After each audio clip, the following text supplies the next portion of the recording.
ஏர் வந்து டைஎலக்ட்ரிக் கான்ஸ்டண்ட்டாக இருக்கும்போது ஒரு கெப்பாசிட்டரோட கெப்பாசிட்டன்ஸ் வந்து சி அப்படின்னு சொன்னாக்கா, அதே கெப்பாசிட்டன்ஸில் வந்து 1/3 வந்து கே டைஎலக்ட்ரிக் கான்ஸ்டன்ட் இருக்கக்கூடிய மெட்டீரியலை ஃபில் பண்ணுறாங்கன்னு சொன்னாக்கா, படத்தில் காமிச்சிருக்க மாதிரி இருக்குதுன்னு சொன்னாக்கா, அதனுடைய எஃபெக்டிவ் கெப்பாசிட்டன்ஸ் எவ்வளவு அப்படின்னு கேட்டிருக்கிறாங்க. அவசரப்பட்டு அவங்க கொடுத்துருக்க படத்தை அப்படியே பார்த்துட்டு நம்ம வந்து கேவும் அந்த 2/3 சியும் வந்து சீரியஸில் இருக்குதுன்னு எடுக்கக்கூடாது. ஆக்சுவலி அது ரெண்டுமே வந்து பேரலாக இருக்குது. படம் பாருங்கள், அந்த லீடு பாருங்கள், அந்த கனெக்ட் பண்ணக்கூடிய லீட்ஸ் பார்த்திங்கன்னா மேலேயும் கீழேயும் இருக்குது. அப்போ படத்தை நாம் மாற்றி வரையணும்.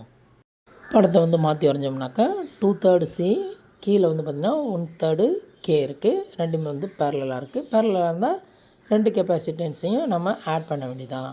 அப்போ C effective equal to 2/3 C plus 1/3 KC.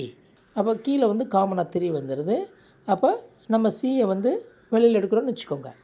C/3 × K + 2 அப்படின்ற ஆன்சர் கிடைக்கும். Option B is the correct answer.